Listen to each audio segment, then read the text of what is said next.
ànd ceeg Mamadou Mouhamed Ndiaye. jërë ngeen jëf ay du yam ci boppu borom Abdoulaye Faye faatu na l'observateur nañu nee nañu moo faat boppam dafa xaru Abdoulaye Faye xaritu Baye Modou Fall Boy Djiné la keroog ba ñu leen di jàpp ci Tambacounda ca la ñu ko jàppale woon moom Abdoulaye Faye sax moo doon dawal wata bi gaañi duggoon li ko diis ba tax mu xaru wute ko yéenekaay bi nee nañu wax nañu ne moo di keroog bi Boy Djiné rëccee ci kaso da ko woo ne ko dama soxla xaalis 60 000 Abdou Faye ne ko yoruma ko waaye maa ngi la koy lijjantil ci la woowee benn xaritam bu jigéen bu ñu naan Jaw abbu ko xaalis ne ko pour sama benn xarit la xarit bi sax dinaa la ko mas a présenté ji bis journal bi nañu moom Jaw seen nas ndaw la suy liggéey ci restaurant bu nekk ca gare boo maraîcher ci la jëlee xaalis bi di 60 000 francs yónnee ko Abdoulaye Faye ndekete loolee moo ko nar a sànk ndax bi yëf yi dee dem ba ñu jàpp ñoom Boy Djiné ci la enquêteurs yi gis ci seenub enquête ne moom ndaw si mas naa yónnee gaañi xaalis ci la ko alkaat yi demee jëli l'observateur tax nañu ndem si yàlla Abdou Faye jéem na koo seetal ci évasion bi ba sonn lu nekk def na ko lu nekk wax na ko ngir bëgg enquêteurs yi génnee ndaw si di Jaw ci coow li waaye sottiwul ci la ko Abdou Faye ne balma lii yëpp maa la ci dugal waaye dee wuute ko moo ma gënal toog di la xool ñu lay dugal ci kaso bi ndax man journal bi nañu Abdou Faye li mu def ba jaare ca faatu njëkkoon na koo jéem section recherche toog ba mu yàgg di mbëkk miir bi ngir bëggoon a xaru ñu téye ko ba ñu leen yóbboo tribunal yi dugal leen ci kaaf bi jéemaan na ko fi jekki-jekki di mbëkk miir bi ngir bëgg a xaru gaay yi dawaat téye ko ginnaaw bi ci lañu leen defee retour de parquet delloowaat leen commissariat central bu Ndakaaru ci la tàggoone dafa bëgg a dem ci toilette yi ñu yóbbu ko mu dugg jël ak njàmpe pandar boppam xaru jaare ca faatu lise ko nañu li ñu ne Abdou Faye dafa xaru loolee taxawul ne am nañu ko dàq nee nañu ak càggante la dañu ko sàggane ba mu faatu ne talaata ci guddi ci la ko méttitu biir daaneel muy bërëngu ak batar ñi ko ci biir cellule bi di laaj gaañi sungufam si koy faj te nekk ci këram ga ca Yoff gaañi déglu wuñu ko di ko tànxamlu journaliste ko nañu am na ay xibaar yu leen xamal ne Abdou Faye faatuwul ci ay toilette waaye ci cellule am lañu ko fekk mu faatu femme de ménage di ndaw si doon nettoyé moo ko njëkk a gis yuuxu nit ñi ñëw réew mi quotidien nañu moom kay ba keroog muy sotti Abdou Faye mi ñu naan dafa xaru ak faatum am na lu ci leerul ñaareel ba moo di ku nekk ci garde à vue sa dara warutu ëmp policier wala gendarme yi la tëye source nañu ak lu ci mën di xew léegi tey mu leer ci lu yàggatul dara waa police dinañu génn baa ñu génne ab communiqué gindi nit ñi ci li xew ci faatuk Abdou Faye lay fa nañu Abdou Faye mooy bu mujj bi rek waaye nit ñi ñuy garde à vue ñuy faatu ci police wala ci gendarmerie yi kenn xamul lu ñu toll journal bi ñu jàpp leen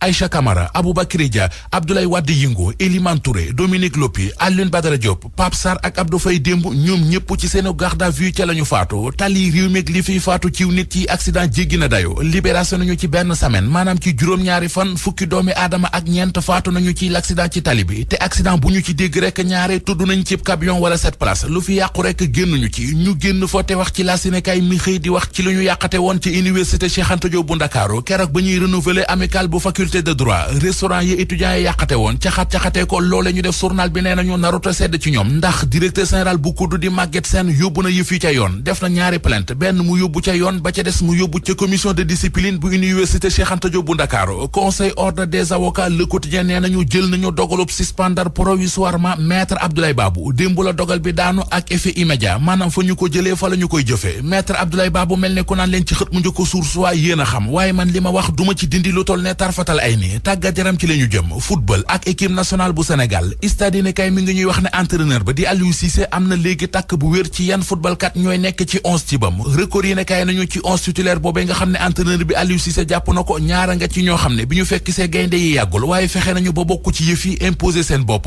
mu di Abdoul Ahad Diallo ak Nampalys Mendy